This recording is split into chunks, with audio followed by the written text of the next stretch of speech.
Okay, there's actually three different methods. They go from kind of the least complicated to the most complicated. The most complicated one is on page 42 of your text. Okay, the only people who use this most complicated ones are the people who don't follow along with what I'm going to do next. Okay, so it's always easy to see when I look at your construction worksheets. I can tell that you guys simply referred to these instructions beyond that when I was actually going through them, because you are wasting a lot of time by following the methods in or on page 42. So I would encourage you not to do that. Okay, there's two additional methods that are much easier than that. The first one, which is what I'm going to talk about here in a second, and then the easiest one is the one I'll do second here after this one. Okay, so this method right here I refer to as the perpendicular method. And the reason for that is it's based on the concept that we talked about in properties, and that is if we have a given line, then two lines perpendicular to this same line. So if both of these are perpendicular to that green line, then they are parallel to each other. Okay, so this first construction is based on that concept. So what we're going to do is we have a given point. It's obviously not on a line since we're going to draw or construct a parallel through that. But what we're going to do is we're going to take that given point, we're going to construct a perpendicular through it, and then we're going to construct another perpendicular through the resulting line. And therefore we have two things perpendicular to the same thing are parallel to each other. Okay, so let's kind of talk through those steps. All right, so our first step would be to construct a perpendicular through a point not on a line. So in order to do that, I'm going to place my compass tip on that given point. I'm going to adjust my compass so that I can construct an arc or create or designate a segment to use as a reference.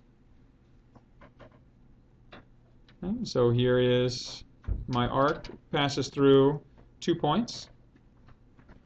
From each of these points, I'm going to construct an arc. So once again, I don't really need to adjust my compass at all. Just place my compass tip on each of those intersections. And by completing this construction, what I'm now able to do, I'll just set this aside here because I'm going to use it in a second. Now what I'm able to do is I'm able to pass a perpendicular through my given point. So I'm going to take in blue here, and I'm going to create a perpendicular that passes through my original point. Now notice that I'm extending it up and beyond. Okay? And the reason I'm doing that is because my next step, so now I have one perpendicular. What I want to do is I want to create a second line that's perpendicular to this blue line that now passes through this given red point. Okay? And so if I've kept my compass measure the same, which I did, I can place my compass tip. I already have this green mark here, right, to designate my reference segment. I'm going to go ahead and just change my compass back to green. What if I had, and you could even have done this in your first step, what if you had completed your full circle when you constructed your arc that passed through the segment in 2 places? So what we've done here is we also created a new set of endpoints here and here. So those are the endpoints of a second reference segment. So all I need to do here is construct the perpendicular bisector of this segment, pass it through our given point, and that's going to be perpendicular to my blue line.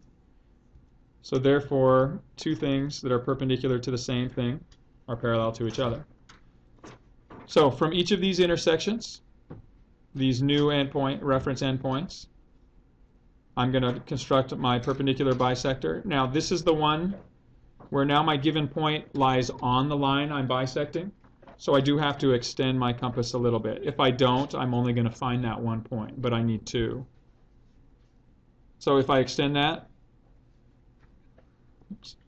and let's say I construct my arc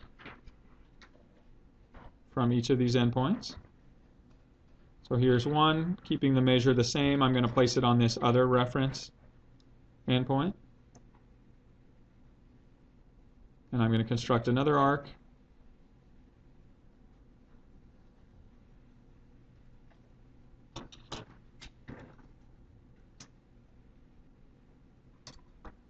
And once I do that, now I can put my compass away, because as I extend this through,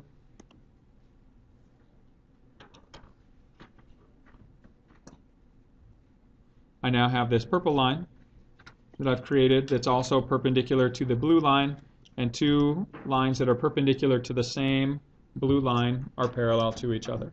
So my purple line and my black line are parallel. Okay, so this is the one that I would say is kind of the middle level of complicated. Okay? There's still nothing new, because these are the same two constructions that I just went over in constructing perpendiculars, through a point not on a line, then through a point on a line.